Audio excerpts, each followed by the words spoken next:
मेरी माँ संसार की सबसे अच्छी माँ है। मैं अपनी माँ को बहुत प्यार करता हूँ। चित्रा, तेरी माँ भी तो तुझे बहुत दुलार करती है।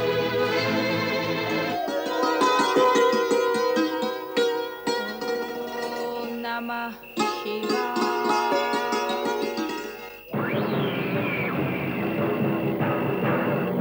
ओम नमः शिवाय। ओम नमः शिवाय।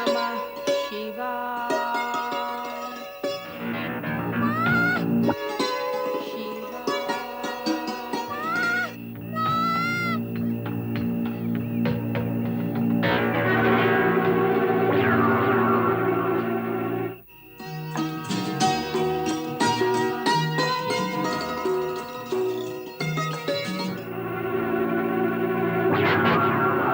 नमः ओम नमः शिवाय।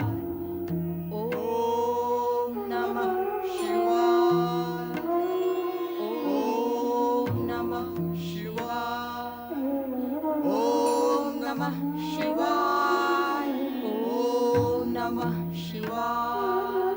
ओम नमः शिवाय। ओम नमः शिवाय। ओम नमः शिवाय। ओम नमः शिवाय। ओम नमः शिवाय।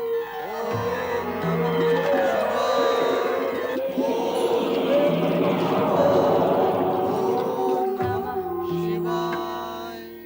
माँ, माँ, पिताजी। बच्चा, शिव शिवधा, चला गया था तू। मेरे बच्चे, मेरे पुत्र, शिवभुष्मा, शिवधर, भगवान। कहाँ था तू? तुम्हारी निष्ठा और समर्पित भक्ति के कारण ही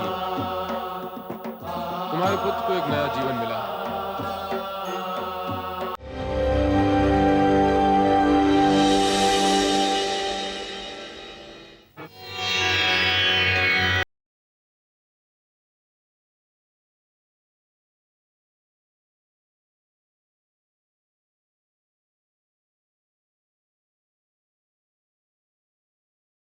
ओम नमः शिवाय।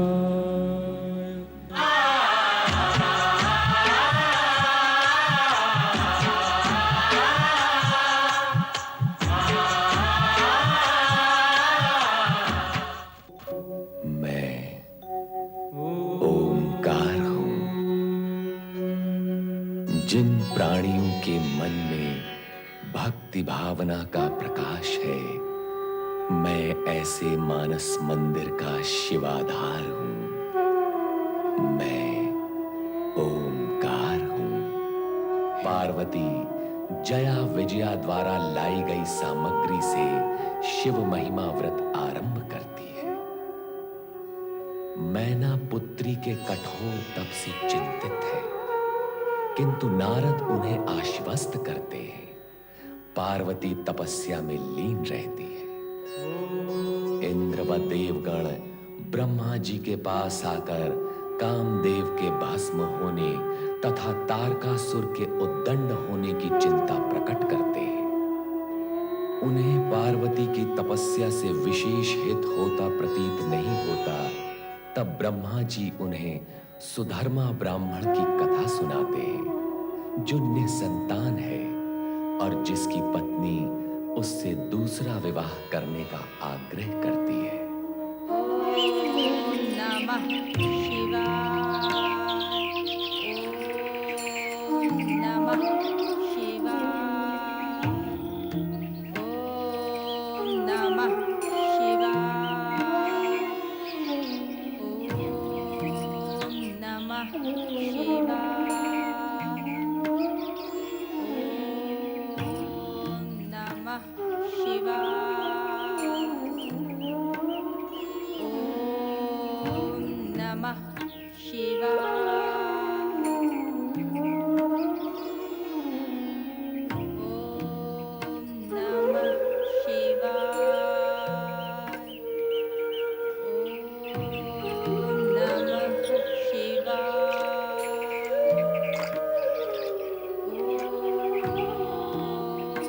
नमः शिवाय। ओम नमः शिवाय। ओम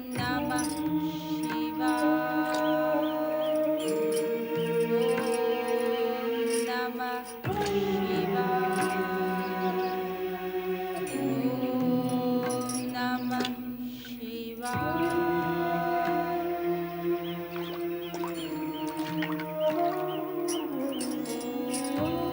नमः ओम नमः शिवाय। अरे नहीं, तुम कब आई? कब आई ये मत पूछ, क्यों आई ये पूछ। वैसे पूछना ठीक तो नहीं लगता, फिर भी बताओ क्यों आई? मैं तुमसे कुछ मांगने आई हूँ। मुझसे? मेरे पास क्या है दीदी? है बहुत कुछ, इसलिए मैं बलिदान मांगने आई हूँ। तुम्हारे लिए मैं अपने प्राण तक बलिदान कर सकती हूँ दीदी।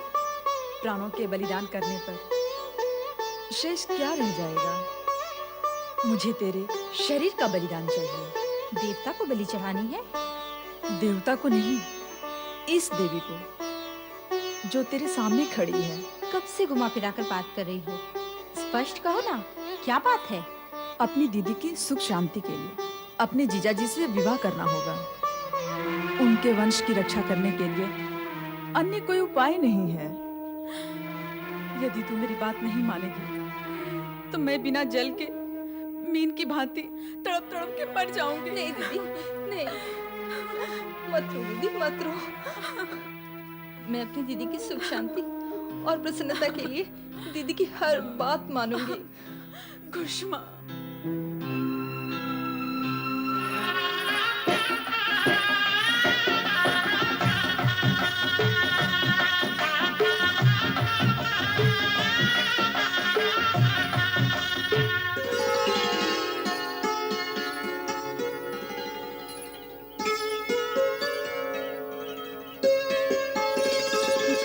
दीदी कि मैं तुम्हारी आशा और विश्वास पर खरी उतर सकूं। मेरे सारे आशीर्वाद तुम्हारे लिए हैं घुष्मा। भगवान शिव की कृपा से तुम सदा सुखी रहो।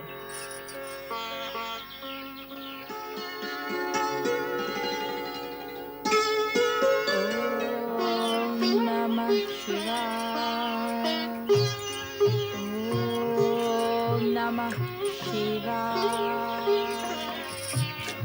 ओम नमः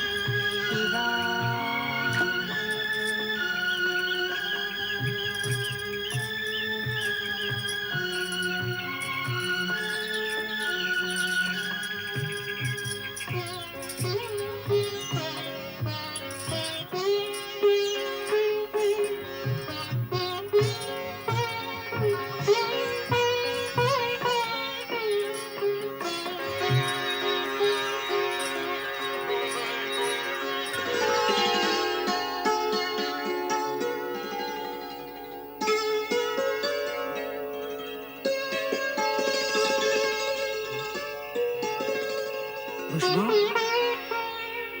घुष्मा, घुष्मा,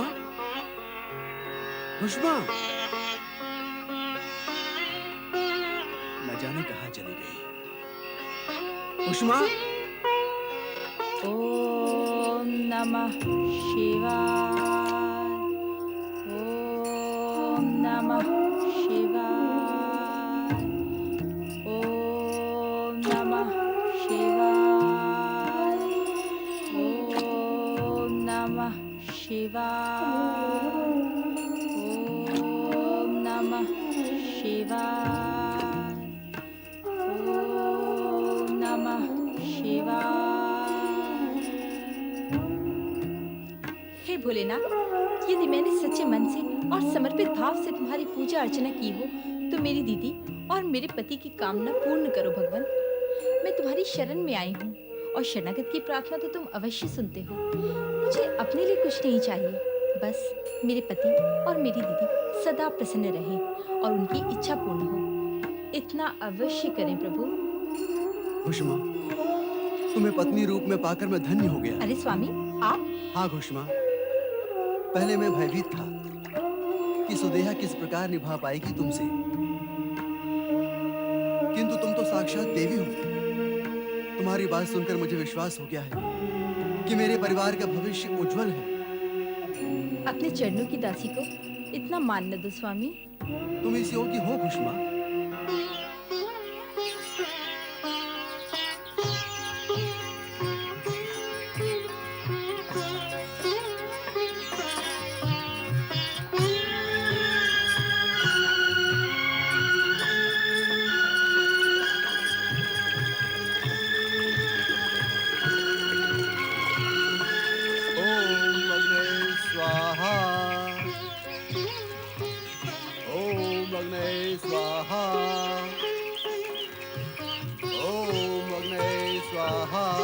पति परमेश्वराय नमः। ओम आदित्याय स्वाहा। ओम आदित्याय स्वाहा।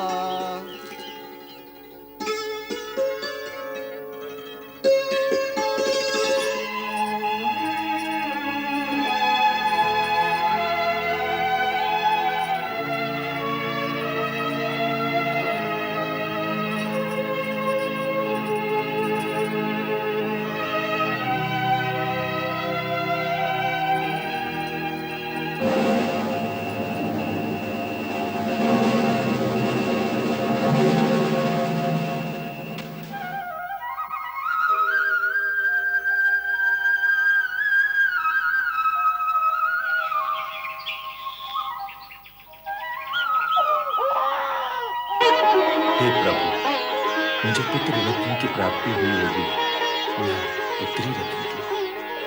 प्रभु जो भी हो, मेरे वंश का भविष्य उज्जवल करने वाला हो।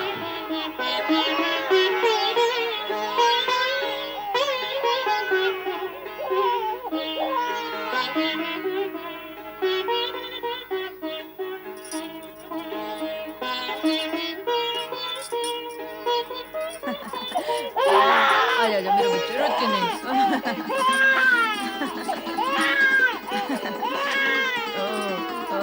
मेरा कुलदीप रोते नहीं। रोते नहीं। पुत्र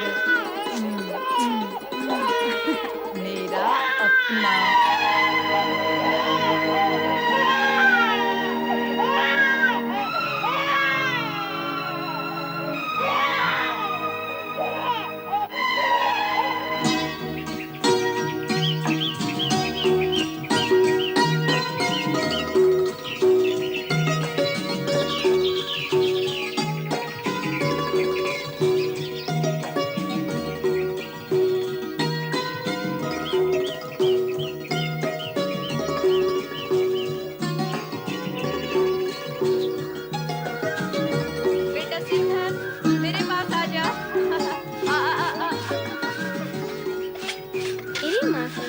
सबसे अच्छी माँ है।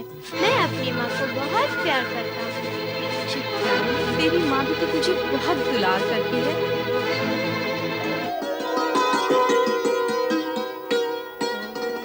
ओम नमः शिवाय।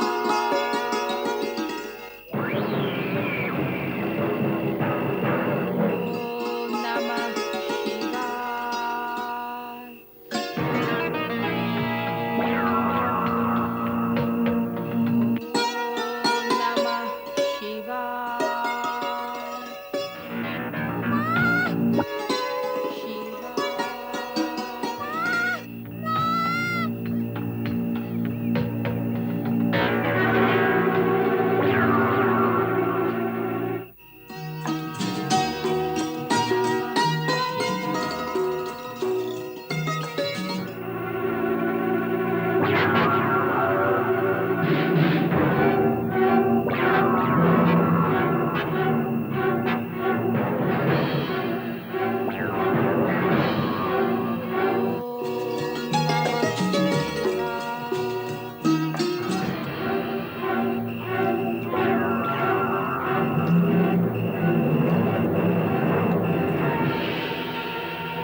न जाने शिवधन कहाँ चला गया। घोषमा, अरे ओ घोषमा, क्या हो सुदेहा? शिवधन नहीं है। कहाँ जा सकता है शिवधन? अरे मुझसे पूछते हो कहाँ जा सकता है? खुद ढूंढो उसे। शिवधन न जाने कहाँ चला गया। मेरे बच्चे को ढूंढो। मैं देखता हूँ। शिवधन! शिवधन! शिवधन! ओम नमः शिवाय। ओम नमः शिवाय। शिवधन! ओम नमः। शिवधन! क्या हुआ? शिवधन! कहाँ है शिवधन? पता नहीं कहाँ चला गया। शैया पर नहीं, घर पर नहीं, आसपास कहीं भी नहीं। न जाने कहाँ चला गया। कहाँ गया होगा? चलो ढूंढते हैं। चलो। शिवधन!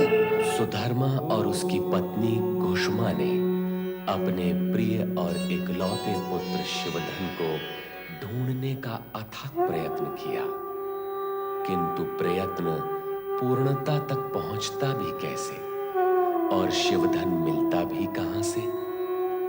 वह तो सुदेहा की ईर्ष्या, संकीर्णता और कुंठा की भेंट चढ़ चुका था। सौतेली मां सुदेहा अबोध शिवधन की जल समाधि बना चुकी थी। सुधर्मा और घुषमा उसे ढूंढते ढूंढते हताश हो गए थे। कहाँ हो शिवधन? शिवधन! शिवधन! कहाँ चला गया रे तू पुत्र? मेरा पुत्र शिवधन!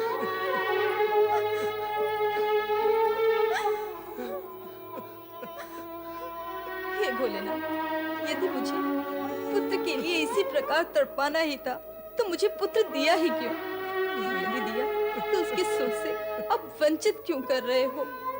उसके वियोग की अग्नि पीड़ा में मुझे क्यों जला रहे हो? आप तो करुणा के सागर हैं, कृपा निधान है, भक्तों के रक्षक हैं। मेरी पुकार सुने भगवान, मेरा पुत्र शिवधन मुझे लौटा दे। मेरा पुत्र शिवधन मुझे लौटा दे भगवान, मेरा पुत्र मुझे लौटा दे। ओम नमः शिवाय। ओम नमः शिवाय। ओम नमः शिवाय। ओम नमः शिवाय।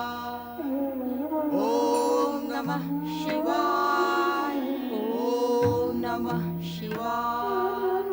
ओम नमः शिवाय।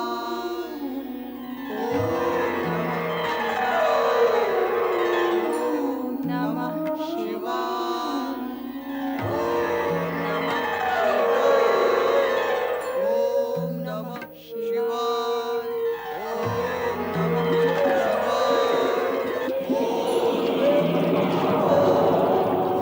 ओम नमः शिवाय! पिताजी! शिवा चला गया था तू। शिवधन, घुषमा, शिवधन, भगवान, कहाँ था तू? तुम्हारी निष्ठा और समर्पित भक्ति के कारण ही तुम्हारे पुत्र को एक नया जीवन मिला है।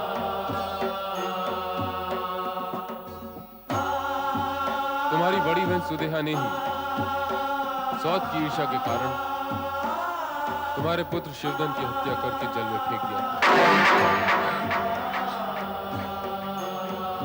ये दुष्टा इस अपराध के कारण दंड की पात्र है।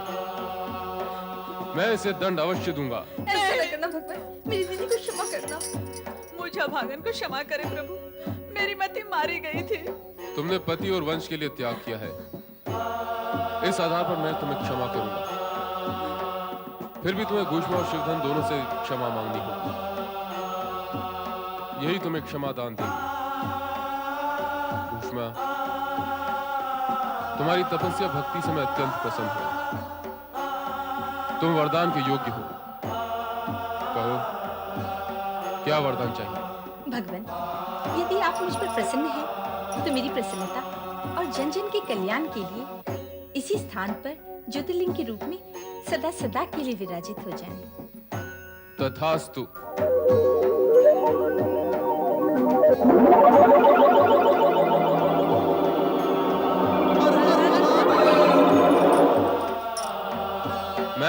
घुष्मेश्वर ज्योतिर्लिंग के नाम से जाना जाऊंगा।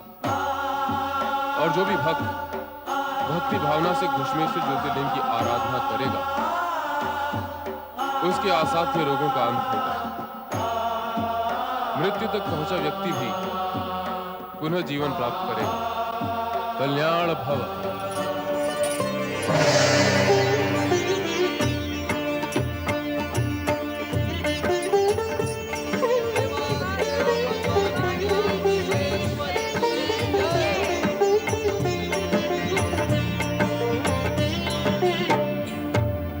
शिव के भक्त जनों ने पुकारा जब संकट पड़ने पर, शिव के भक्त जनों ने पुकारा जब संकट पड़ने पर, तब तब ज्योतिर्लिंग में पधारे अजय अमर शिव शंकर।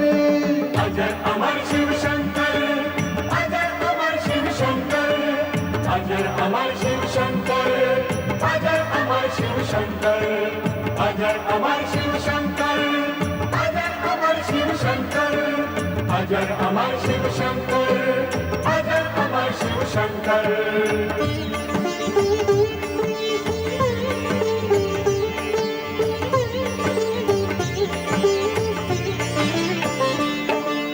देवगिरी पर्वत के निकट सुधर्मा ब्राह्मण रहते थे।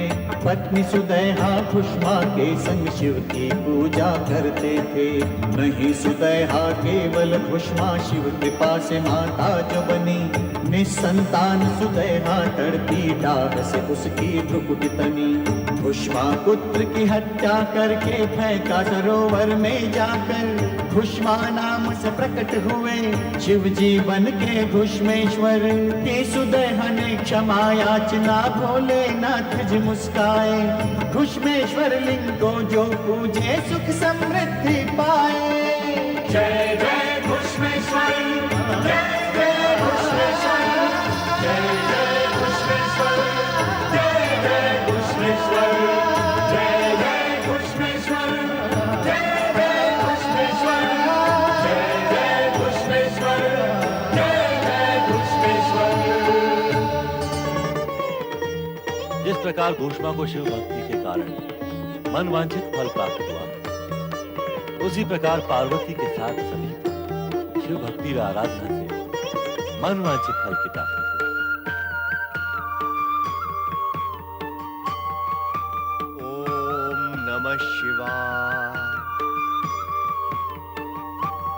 घुष्मेश्वर ज्योतिर्लिंग की कथा और महिमा सुनने के पश्चात देवराज इंद्र को ये पूर्ण विश्वास हो गया था कि समस्त ब्रह्मांड में भगवान शिव की शक्ति ही देव और मानव का कल्याण कर सकती है।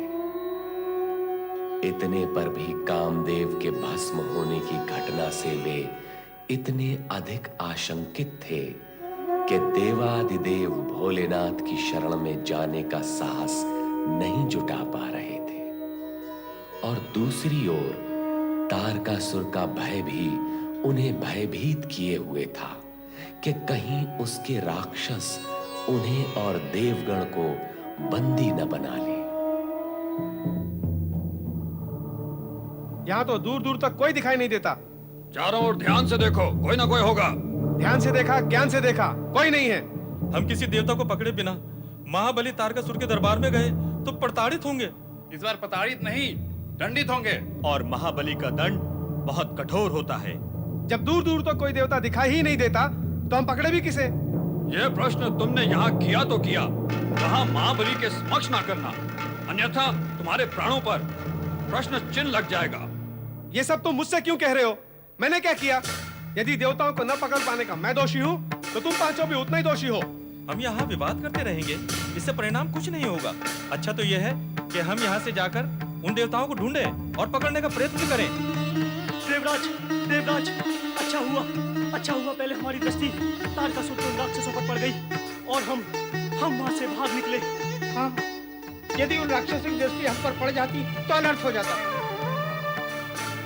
ये क्या किसी अनर्थ से कम है? हम स्वर्ग के स्वामी होते हुए भी भीरुओं की भांति यहाँ से वहां मारे मारे फिर रहे हैं। हमने तो ब्रह्मदेव और महादेव के पास जाकर भी इस तक का निदान खोजने का प्रयत्न किया है, हर बार हमें समय की प्रतीक्षा करने का आदेश दिया जाता है।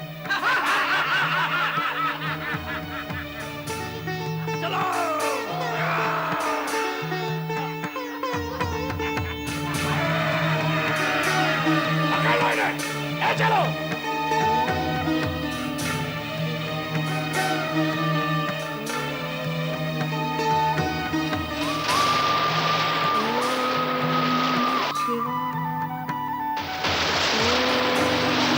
देवराज, पार्वती की कठोर साधना से प्रतीत होता है उसे सफलता अवश्य मिलेगी। अग्निदेव, देवी पार्वती की आराधना अवश्य सफल होगी, किंतु ये निश्चित नहीं है कि ये सफलता कब तक प्राप्त होगी। ये अभी भी एक यक्ष प्रश्न ही बना हुआ है। कब का उत्तर तो स्पष्ट नहीं है, पर ऐसा आभास होता है कि निकट भविष्य में ऐसा ही होगा। संभावनाओं पर टिके हुए बहुत समय व्यतीत हो गया है वायुदेव, बहुत समय व्यतीत हो गया है। जब तक निश्चित परिणाम सामने नहीं आ जाता, शांति कहां? तारकासुर के आतंक से जब तक मुक्ति नहीं मिलती है, तब तक सारी आशाएं व्यर्थ हैं। नारायण नारायण। देवराज, आपने निराशा को पकड़ रखा है अथवा निराशा ने आपको पकड़ रखा है। इन दिनों आपकी समस्या और निराशा बढ़ गई है। परिस्थितियां ही कुछ ऐसी हैं देवर्षि, अन्यथा ये निराशा सुख तो नहीं देती। जब परमपिता ब्रह्मदेव ने आपसे ये कह दिया है कि पार्वती की आराधना सफल होगी, फिर आप क्यों व्यर्थ में चिंता करते हैं? कब देवर्षि, कब? शिव शंकर की समाधि तो टूटती ही नहीं। देवी पार्वती कब से तपस्या कर रही हैं? नारायण नारायण। देवराज, ये भक्ति की परीक्षा घड़ी है। इस समय शिव जी परीक्षक और पार्वती परीक्षार्थी है।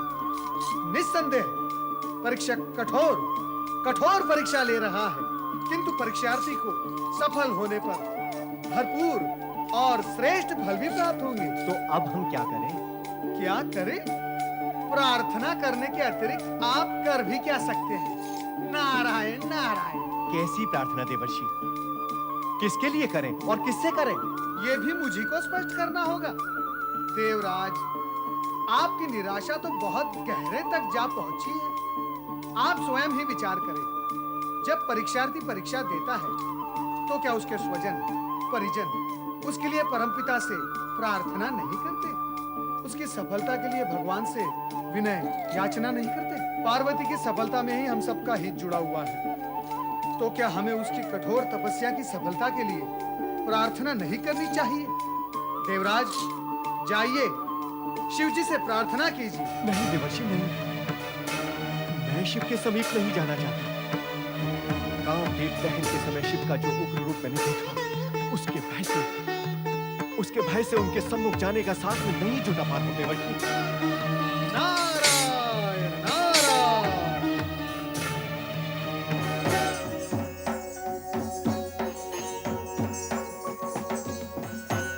हे भोलेनाथ, कामदेव को भस्म करने के पश्चात आप तो गहन और दीर्घ समाधि में लीन हो गए, किंतु यह स्थान सर्वथा शून्य हो गया है। आपकी उग्रता देखकर देवराज इंद्र तथा अन्य देवगण यहाँ आने से भय खाते हैं। और तो और देवी पार्वती जो नित्य आपकी पूजा के लिए आती थी, वह अब नहीं आती। अब आपकी पूजा का पूरा दायित्व मुझी पर है। आपको एकांत प्रिय था ना, वो तो हो ही गया, किंतु अब भी देवी पार्वती कठोर तपस्या कर रही है, अति कठोर। उनकी तपस्या स्वीकार करें, उनकी मनोकामना को पूर्ण करें स्वामी।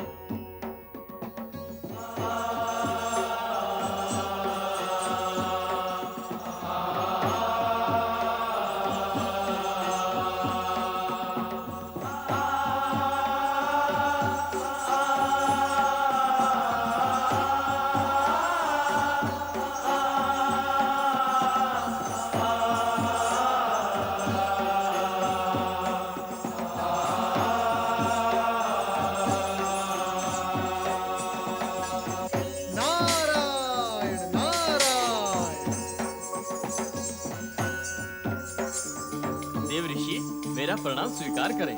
कल्याण भव। कहो नंदी, सब कुशल मंगल है ना?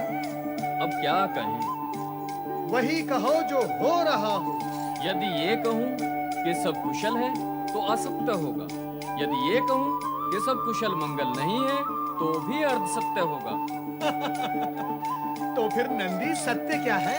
भगवान भोलेनाथ को एकांत प्राप्त हुआ तो लगता है कि सब कुशल मंगल है, किंतु भोलेनाथ की समाधि दीर्घ हो गई, देवी पार्वती की तपस्या कठोर हो गई और देवराज की पीड़ा लंबी हो गई, तो ये कहना ही पड़ता है कि कुछ भी कुशल मंगल नहीं है। नंदी, तुम तो ज्ञानियों ध्यानियों जैसी भाषा बोलने लगे हो। नारायण नारायण। आप जैसे श्रेष्ठ ऋषि मुनि की अमृत वाणी सुनता हूँ ना, कुछ तो प्रभाव पड़ेगा देव ऋषि। उत्तम, अति उत्तम। नंदी, तुम ज्ञानी के साथ साथ वाक्पटु भी बन गए हो। अच्छा, अब ये बताओ, भगवान भोलेनाथ की समाधि कब टूटेगी? इस प्रश्न का उत्तर तो स्वयं भोलेनाथ भी नहीं दे सकते, तो मैं कैसे बता सकता हूँ? आप स्वयं जाकर पूछ लीजिए। अच्छा, तो तुम मुझे बलि वेदी पर चढ़ाना चाहते हो? नहीं देव ऋषि, नहीं। आप ऐसा क्यों सोचते हैं? सोचना पड़ता है नंदी, सोचना पड़ता है। जब से भगवान भोलेनाथ ने कामदेव को भस्म किया है, सब कुछ सोचना पड़ता है। ये सब कैसे ज्ञात होगा और कौन ज्ञात करेगा? भगवान भोलेनाथ की समाधि कब भंग होगी? देवी पार्वती की तपस्या कब सफल होगी? इन प्रश्नों का समुचित उत्तर तो भगवान श्रीहरि विष्णु दे सकते हैं अथवा परमपिता ब्रह्मा जी। नारायण नारायण।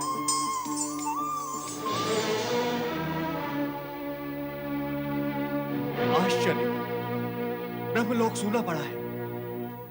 ब्रह्मा जी वहां वन प्रदेश में भी नहीं है, यहां भी नहीं है। तो फिर गए कहां होंगे? लगता है हमारे बार बार आकर रक्षा के लिए निवेदन करने से तंग होकर वे वन प्रदेश चले गए थे और अब हमसे तंग होकर वे अन्यत्र कहीं चले गए हैं। हमारी रक्षा के सारे मार्ग अवरुद्ध होते जा रहे हैं। क्या हम बार बार निराश ही होते रहेंगे? सोचना तो यह देवगण कि क्या हमारे लिए आशा का कोई मार्ग शेष बचा है? हाँ, मेरा विचार है यदि ब्रह्मदेव वन प्रदेश में नहीं है तो यहीं कहीं होंगे। हमें पुकारना चाहिए। हे ब्रह्मा जी, हे परम पिता, हे सृजनहार, हे ब्रह्मा जी, हमें दर्शन दीजिए, हम पर अपनी कृपा कीजिए। कृपा कीजिए, कृपा कीजिए। ये हमारी प्रार्थना है ब्रह्मा जी, ये हमारी प्रार्थना है। देवराज, देवगण, अधीर न हो, धैर्य धारण करें। तारकासुर के राक्षस और उनके अत्याचार धैर्य का हरण करके ले गए हैं देवी सरस्वती। उस तारकासुर ने हमें स्वर्ग से निकाल दिया, फिर भी उसकी तृप्ति नहीं हुई। उसके उपरांत भी वो हमें पीड़ित करता है। क्या हमारे लिए ऐसा कोई सुरक्षित स्थान नहीं जहां हम निर्भय होकर रह सकें? तो आप सभी देवगण ब्रह्मा जी से क्या अपेक्षा करते हैं? हम ब्रह्मदेव से प्रार्थना करने आए हैं कि वे तारकासुर से हमारी रक्षा करें। कारण कि वो ब्रह्मदेव के वरदान का दुरुपयोग कर रहा है। हम यह भी जानना चाहते हैं कि इतना घोर और भीषण अत्याचार हम पर करने के पश्चात भी उसके पुण्य अब तक क्षीण नहीं हुए। अब तो हम ब्रह्मदेव से स्पष्ट निवेदन करना चाहते हैं कि वे तारकासुर को उसके अत्याचारों का दंड देकर उसे स्वर्ग से निष्कासित करें। मैं आप देवगण का संदेश ब्रह्मदेव तक अवश्य पहुंचा दूंगी। आप कृपा करके हमें उन तक पहुंचा दें, हम स्वयं ही अपनी पीड़ा का उनसे निवेदन कर लेंगे। किंतु इस समय वे यहाँ नहीं हैं। देवी सरस्वती, कहाँ गए हैं वो? वे आवश्यक कार्य के लिए गए हैं। आप सभी धैर्य धारण करें, शीघ्र ही आपकी समस्याओं का निदान होगा। यदि बताने में आपको आपत्ति ना हो तो कृपया बताएं, ब्रह्मा जी कहाँ गए हैं? वे पार्वती की कठोर तप के विषय में सप्त ऋषियों से परामर्श करने नक्षत्र लोक में गए हैं। नक्षत्र लोक?